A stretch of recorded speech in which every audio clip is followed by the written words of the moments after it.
That's that pipsqueak strength for you. I gotta knock some sense into these MMA fans, man. Fedor Emelianenko. Fedor Emelianenko. This ain't Peaches and Creamville. Peaches and Creamville. Peaches and Creamville. What is up? Welcome to the UFC 302 live stream. We are live.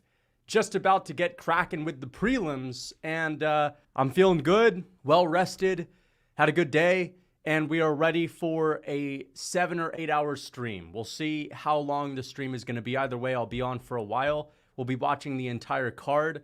Before we get into this, this is a pre-recorded stream. So if you're watching this, this is not live. This is, in fact, pre-recorded.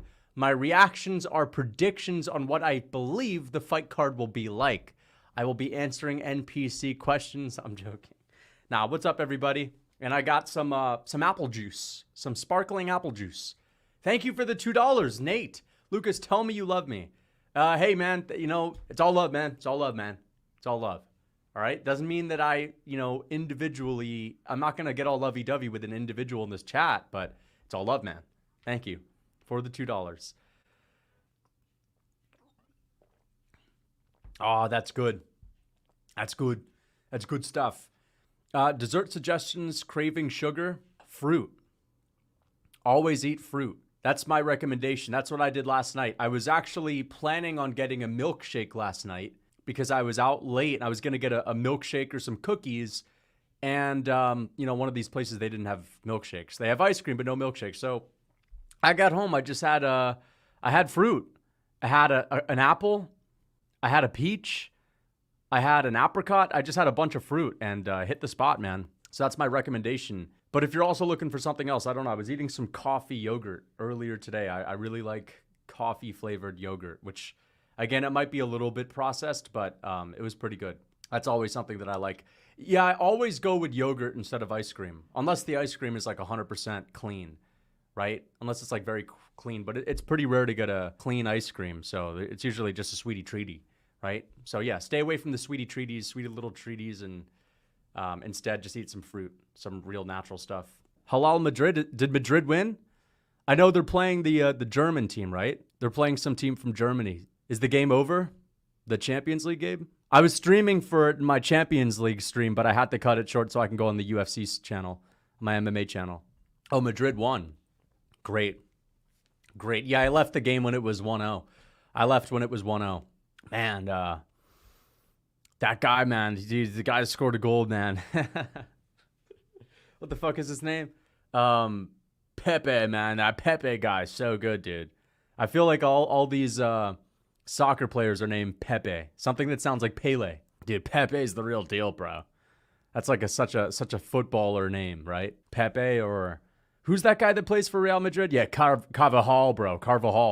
Carvajal's the goalie, right? Carvajal's the old head. Carvajal's the old head. He's the crafty vet, right? Vinicius. Carvajal is the old head, though. I actually know that. I know Carvajal is the old head. But Pepe's the captain. Vinicius Jr. Yeah, Vinny. That's such a soccer name, Vinny Jr. Yeah, man. Vinny's just legit, man. He's ice cold, man. I remember when he was going to all the NBA games. You know what's funny? Whenever I see a post of like a football player interacting with like a basketball player or a American football player or like a US boxer fighter, the comments are usually flooded with, bro doesn't even know who he is, man. Like, and it's always from these fucking football fans that are trying to hype up their fucking sports players like they're 10 times more famous than anyone else. Like they'll have a photo of Vinicius Jr. hanging out with LeBron James, and they'll be in the comments saying, bro, don't even know who this guy is, dude. You think LeBron's just a kid to this guy. He's just a fan of him. Like, they don't understand. Like, these guys, when they come to the States, they're pipsqueaks. Yeah, they're fucking pipsqueaks. Get them motherfuckers out of here, man. Stipe Miocic is a bigger star than Vinicius, and Stipe Miocic is a bigger star in Ohio than Cristiano Ronaldo. All right? People need to understand that. No, I'm kidding. He's not a bigger star than Ronaldo, but people, you fucking, football fans all around the world overestimate how much Americans give a fuck about their players. All right? Don't get me wrong. I understand that they're famous worldwide, but this is not Rio de Janeiro where Vinicius Jr. is walking down the street and he's getting mobbed. All right. When he takes a photo with Tom Brady and people were in the comments saying, bro thought Brady was a water boy. They think they're so slick. They think they're so cool with that shit. No, he didn't, dude. He knows who Brady is. Brady don't know who he is. Brady don't watch football. Come on, man. Americans don't watch soccer. Unless, some do. Some do, of course. There are plenty that do, but you get my point. Flukas broke out the fancy knee pads for Islam tonight. Okay. Thank you for the $5, obese tomato.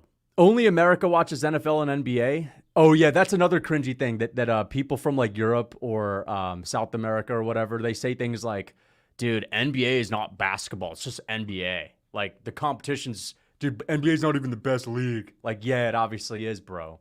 Obviously it is. Okay? I don't care how passionate the Serbian basketball fans are.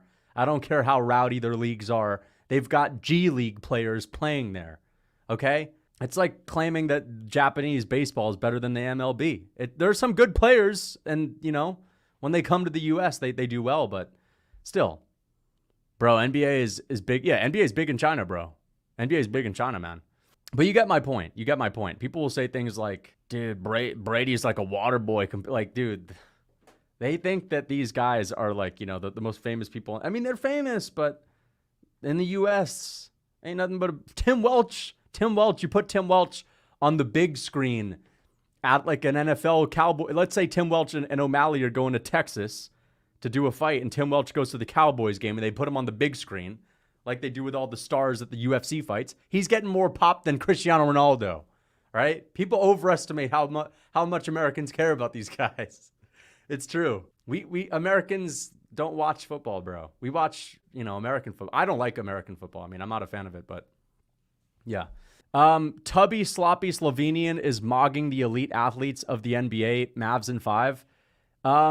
Yeah, I mean, you're talking about Luka Doncic? Yeah, Luka Doncic is cold, man. He's cold. He's got a great pick and roll, man. Great pick and roll. And him and Kyrie, man, they're really doing a good job just kind of setting up traps, setting plays, and if they keep dribbling to the backcourt, I think they're going to be able to pull this one off. That's what I was saying to a friend, or we were talking about what do the Mavs have to do to dominate the rest of the series. And I say just keep the ball in the backcourt. Keep it in the backcourt. And I think they should be able to win. So, yeah, shout out. I'm rooting for the Mavs, too. I'm rooting for the Mavs. Who would want the Celtics to win unless you're from Boston? Do you think Islam could beat Brian Shaw? I do. Yeah, I do think Islam Makhachev could beat Brian Shaw, 100%. Brian Shaw, the thing is, he's dangerous to someone like me. He's dangerous to someone like Islam Makhachev, who's not got the skill of Makhachev. But I'll say Brian Shaw can beat a bunch of like Bellator lightweights. I think he could maybe beat a couple of UFC lightweights. But I think that once you get to the top 10 of the lightweight division, let alone the best lightweight by far, he's not beating him. I just don't think he is. What is Brian Shaw going to do? That's what you have to ask yourself. Who is Shaw? Brian Shaw is the world's strong. Well, he used to be the world's strongest man. He's like 6'8", used to be 420 pounds. Yeah, Brian Shaw, I think he could beat a couple of the lightweights. Like, I think he could beat Jordan Levitt. I think he could beat Jordan Levitt. He could beat like some of the cans that Pimblett beat. But yeah, I think Islam Makhachev, a couple calf kicks. The thing is, these guys don't know what to do. They just genuinely don't know what to do. Brian Shaw's been learning grappling, but like he's just not even going to get a hold of Islam Makhachev. I think he would just get fucked up with like calf kicks and leg kicks, and he'd be in too much pain to be able to do anything, and Makhachev would just fuck him up. Shout out my brother, Gabe. Hey, shout out to Gabe. Shout out to Gabe ITH. Shout out to Gabe ITH, bro. Thank you for the $2.79. Thank you for the $2. You're 5'4", 5'5" with shoes on. I mean, this is a good one, man. This is a good one. Anyone that's ever met me will always tell you, this is the one thing that I always hear when people run into me. They always say, I always thought you were smaller. Holy shit. And they usually say like, holy crap, man. Because it's the density factor. It's the fact that I'm not that much taller than I'm about 5'8". I'll be honest, I'm about 5'8". But I'm a bit dense compared to the average person. Like my neck, things like my wrists, my neck, even my head, even the shoulders. I'm not the widest guy, but everything's a little bit weirdly dense to where there's like I wouldn't say there's a crazy aura, but there's sort of like a gravitational pull, like an energy when I step in a room. People feel like, wait a second, like there's a big piece of mass that's just sort of entered the room. And it's very scary, dude. It's very scary to people. That's the thing. Like, I'm not afraid of running into one of these UFC fighters because the thing is, like, they would feel the heebie-jeebies before I would. Okay? Nah, I'm joking, dude. I'm joking, but I am pretty dense. I would be. I'm not saying I'm like tougher than a UFC fighter. I'm just saying I'm pretty dense. You know, not as dense as Azamat Murzakanov though. Thank you for the $2, Andrew. NFL is better than the NBA. I disagree. I'm not interested in any way, shape, or form in the NFL. There's too many commercials, too many breaks. I don't know. Like, they only play once a week as well. It's kind of rough to. I don't know. I've just never really been a big football guy, NFL guy. I've never been a big basketball fan either, but still. 1 second, guys. I'll be right back. Anyway, guys, it's time for us to watch Zhang versus Wilder. It's time for us to watch Zhang Wilder. And here comes Wilder. And Zhang, he's an absolute plodster. Nice right hand from Wilder. Now, Wilder only weighs 214 pounds. Zhang is 285. And he is certainly a little bit lean from the back, but Zhang Weili is... It's not Zhang Weili, I'm sorry. Zhang is built like an absolute refrigerator. What is his name? I know his name is Zhang, but what is his full name? Oh, he's clubbing Wilder. Wilder's out on the ropes. But now Wilder's slugging back. But there's an uppercut from Wilder. Dude, Wilder's power is overrated as fuck. I'm sorry. Wilder's power is overrated as fuck. And weight matters, bro. You can't go in there 214 pounds. And Zhang giving him a sweet pea special to the body. Connor watching 302 from the Black Forge Inn, coked up. Yeah, I mean, the partying at this point is pathetic. Anyone defending it or saying anything along the lines of, I don't even know what, I think someone in a comment section the other day was saying, bro, Connor's being smart. Him and Floyd Mayweather always go out because they fight at night. And when you're a crafty veteran, you always know that there's no point in going to bed early in training camp. You know, it's okay if Connor's out and partying and snorting lines. And I don't think Connor's snorting lines, but you don't know what he's doing. There's a chance that he's getting drunk. There's a chance that he's on drugs, for sure. Even if he's sober, though. Conor McGregor, if he wants to stay up late, he should be in his house, chilling with his family. I know his kids might be asleep. Okay, fair enough. Chill with the wife, bro. Go and hit the...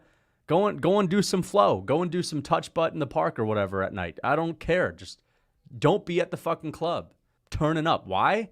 Because it's not serious. Because you're around temptation. You're around, you're around the idea of staying out until 5 a.m. You go out to the club, you intend to come home at 3. You might stay out till 6 if you have a good time. You go to the club, you want to be sober, you may drink. You may give in to drinking, to doing drugs. It's just not the environment you want to put yourself in when you're already washed as fuck. You're coming off of the worst injury in UFC history. Okay, that only 2 other fighters have ever had, and they didn't come back successfully from it. And you're the only guy in UFC history to get so rich that you just couldn't stop yourself from partying so much to the point to where you've already aged your body an extra 10 years. So McGregor especially should not be going out. It's okay if he wants to get one last big blowout, like John Jones used to do before his fights. It's okay, but we're seeing him in the club all the time. And I also don't think McGregor's messing with Chandler and putting out fake club videos or pulling a Ryan Garcia. I fucking hate that shit. That's the worst. That's the most annoying thing people say these days. Garcia. Oh, here we go. John Smith. Garcia proves your theory wrong, bro. Okay, fair enough. I will at least say that Garcia proves my theory wrong a little bit because he actually was going out. The one thing that's annoying to me and cringy to me is when people, after the Garcia and Haney fight, were saying things like Garcia the whole time was fully okay and sane. I guess he was messing with us. He was not messing with anyone. Ryan Garcia is legitimately insane. He's legitimately insane. He's probably hopped up on some sort of drugs. He might even be Adderall or something, but either way, he's not sober. He's insane. Just because when the dust has settled and he's won the fight, and he wants to sit back and act like he's the man, like, yeah, I was the genius the whole time. Just because he does that after a fucking fight, because he's tired from the fight, doesn't mean that the whole time he wasn't actually crazy. He's crazy the whole time. Garcia is a drunk, all right? Garcia is a party animal, and he's not just some, like, regular dude, All right, it's okay. I mean, that's how it is sometimes. But people were saying Conor McGregor's pulling a Ryan Garcia, meaning he's not actually partying. He's not actually crazy. He's just no, he is partying. He is partying. Ryan Garcia was the whole time too. So I don't know. I honestly think Ryan Garcia is kind of cringy these days. I mean, he's funny sometimes with his. Like I saw a video of him flirting with some reporters, which is pretty hilarious. But because the guy, you know, he's got the world at his fingertips. So like. You know, Garcia is out here imposing his will as he pleases, which is pretty funny to watch. But like, still, he's like a little kid. He's immature as fuck. I think his humor's a little bit silly. I think he's like a kid that's just tried, you know, alcohol for the first time. That's what he reminds me of, like a kid that's just drank for the first time. He's a little bit goofy like that, you know? Yeah, he's definitely coked up. Yeah, people were just saying things like, dude, Garcia was sober the whole time. Like, look at him now. He's like twitching in all of his interviews and he's like looking around erratically. He's definitely not sober.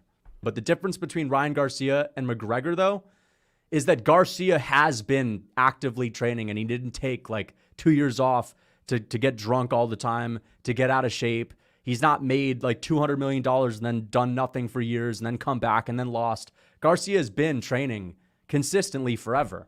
The only thing new is that he happens to be partying a little bit, but he's still training. He's still actively competing. Conor McGregor's totally washed. Dude, you're going to be the worst dad sitting in your old raggedy chair with your crossword puzzle, screaming at little kids in your lawn. Leave Conor alone. I'm not saying, no, I'm not criticizing Conor in any other way than like criticizing him as like the way he's maneuvering as a professional athlete that needs to win in his comeback. And you know McGregor's not just showing up to like say hi and smile and wave. McGregor's showing up and actually, you know, partying. He partied one time, didn't drink at all. How do you know he didn't drink? Dude, let me check the Wilder KO. I haven't seen it yet. Let's react to it. Let's react to the Wilder KO. Oh yeah, there it is. Zhang Weili flatlines. Dude, flatlined. I'm sorry, Zhang Zhang. Sorry guys. Here it is, flatline. Boom. Boom. A clobbering hook. Wow. Damn, dude. Flatlined Wilder. I mean, to be fair, it wasn't necessarily a flatline, but yeah. I mean, that's what you get for going into a fight 214 pounds against someone that's 280. You can't be doing that shit, man. You gotta bulk up a little bit. Now, this is high level. You don't want to be in there, man. True. This is high level. These are the tough cookies. Oh, nice elbow. These are the tough cookies that the jiu-jitsu nerds will tell you about in Instagram comment sections, and they'll say things like, "Bro, I know a 115-pound girl that could choke you out easily, man." I actually saw someone in a comment section this week. It wasn't like an MMA niche related post, but it was a post that had to do with something related to boxing or whatever. And there was some nerd in the comments that was responding to someone saying, "Tell that to the 95-pound jiu-jitsu nerd that would break your arm and snap it like a twig." He actually said, "Tell that to the 95-pound jiu-jitsu nerd." 95 pounds. I don't give a fuck how skilled you are. If you're 95 pounds, I'm freaking punting you across the world. I'm punting you like a football. If you're a 95-pound jiu-jitsu expert, they don't even have those divisions in women's jiu-jitsu. They have probably 100 pounds. They don't have 95-pound weight classes. It's literally the size of a fucking toddler, bro. And this guy's trying to act like, dude, a jiu-jitsu nerd that's 100 pounds will whoop your ass. Size doesn't matter in a fight, man. It only matters when you know how to use it. Like, fuck you. Fuck you. It only matters when you actually learn technique. Then it's OP. Then it's OP, huh? Size only matters. This guy's only 250 pounds. He would lose to a 100-pound jiu-jitsu nerd until he learns technique, sure. Until he learns technique. Weight advantage only comes into play when you have technique, buddy. You should know this, casual. Yeah, of course.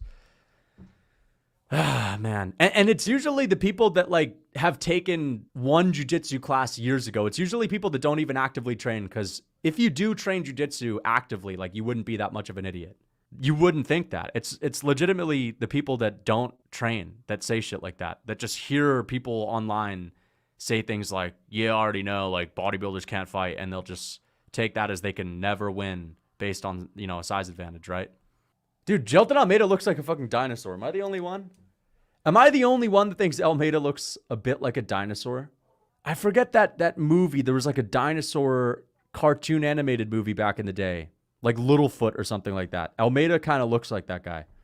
He does look a little bit like a dinosaur, like an innocent dinosaur, right? Yeah, from Land Before Time. There you go. He looks like the dinosaur from Land Before Time, Littlefoot. Dude, that's racist, man. How? No, not Ice Age. Land Before Time. What's his name? Littlefoot. Look up Littlefoot and Lucky. No, Ducky. I'll show you guys. Dude, tell me this is not Jilton Almeida, bro.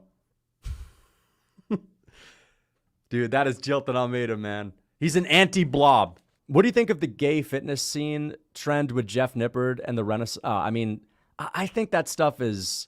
I like Jeff Nippard because he makes good quality content. Like, his content's really good quality. Everything's, from the camera being HD to, like, the editing and the information is good. But I just don't love getting into the weeds on all of this, like, exercise stuff, like the optimal training. I remember when I was still, like, more into the fitness scene and I was doing my fitness stuff, I remember everyone was doing, like, all of these, like, optimal workouts where instead of doing, like, a heavy dumbbell row, they're out there on like, a row machine with one cable and they're using 20 pounds and they're talking about being so optimal using their 20-pound cable rows. And I don't know, it's just a little bit too nerdy. It's a little bit too intricate. Like, you're working out, bro. You're working out. Just lift some weights, do the basic exercises. And I used to hate on that all the time because everyone was doing their little, quad abductor exercises. And I was just always saying, why don't you just fucking get in the gym and squat? Just get in the gym, load up a barbell, do some lunges, and that's it. Just squat, lunge. That's all you got to do. And everyone's doing their little intricate single-legged, stiff-legged 15-pound deadlift while balancing with a teacup on your head. It's bullshit like that. It's so bad. And I knew people that were so obsessed with that optimal training. And it's just not enjoyable for me to get that into the weeds. Like, bro, there are people that, like, will be able to build a lot of muscle from that. But for every one of those, there's like 50 people that have been able to build the same amount of muscle with basic exercises. And it's just not interesting. I don't know if you guys know Fuad Abiad, but he has like this podcast, this like bodybuilding podcast. And I think that he shut it down because it wasn't pulling in any views, but he got these two guys to have like an optimal chat. These two guys to have like an optimization podcast where they're talking about, got to do everything optimal. And it's 1 hour of these two guys talking about like, the best the best sort of angles to do for a barbell row. And they literally talk about that shit for a fucking hour. Who the fuck cares? Like, you don't need to overcomplicate things. That stuff makes me want to blow my brains out, bro. You can't get super into the weeds on it, man. I understand, being interested in exercise science, but I just think it's a little bit too much. Good form, stick to the basic exercises. That's all you need. Thank you for the $5, Dr. Easy. Make sure to get into your mesocycle and then your macrocycle and your microcycle. I know, it's just like, dude, enough. Who cares? JPG Coaching is the optimal GOAT. I know who that is, and I freaking... I still think that, listen, I think that it's okay. He has his niche, but I just don't understand, like, being so interested and so fascinated with that stuff. And I know that JPG Coaching was the guy that was doing the single arm 20-pound rows. I'd rather do some weighted pull-ups. I'd rather do some weighted pull-ups or like some barbell rows or just basic exercises. A lot of people burn themselves out from overcomplicating diet, from overcomplicating fitness. That's why I never track calories. I never track macros. The only time you should track that stuff is if you're competing in a sport and you need to lose weight and you need to be very measured with it, or if you're competing in powerlifting or bodybuilding. But if you're not and you're just trying to be in shape, you don't need to track. You don't need to get so into the weeds. It'll burn you out. You'll get tired of it. It's not sustainable. For all of these guys that use their lab coats when it comes to fitness, there's like 50 people that are more jacked than them that just go out in the gym and slug around a bunch of weight. Let's see the promo that they're doing for McGregor. Dude, the sad part about all of these McGregor promos is all of these highlights are from 10 years ago. Oh yeah, now they're showing the highlight of him, of him breaking his leg. McGregor gritting his teeth down in pure rage and screaming while being pushed out to the ambulance is hilarious, bro. McGregor gritting his teeth down, red-faced, pissed off, and still coping, and still trying to fight Poirier in the parking lot is the funniest shit ever. Oh, there's Pinelo Del Cruz. There's the Cinnamon Paulo lookalike. There's Pinelo Del Cruz, there's the Amanda Nunes coach, and there's Cinnamon Paulo. And there's the freaking bodyguard next to him. There's another Cinnamon Paulo guy next to him. What is up with Brazil and the same prototype sidekick? Every Brazilian fighter has like the Cinnamon Paulo sidekick. They either have, there's two types of Brazilian sidekicks for fighters. There's the short guy with the goofy glasses like Paulo Costa and Henry Cejudo have. And then there's the Cinnamon Paulo build. Fat dude with a beard. Every once in a while, you have like the Padre Pio type of guy that Charles Oliveira has. You know, Lima. Coach Lima. How many picks did you get right? I got 10 right. I went 10-2. I got 2 wrong on this card. Nico Price proved me wrong, but I'm happy that he did because that was the funniest fight I've ever seen in my life, guys. Anyway, guys, I'm going to get going. Thank you for tuning into the stream. I really appreciate all the support. Until next time. Now Lucas Tracy's gone. Bring him back.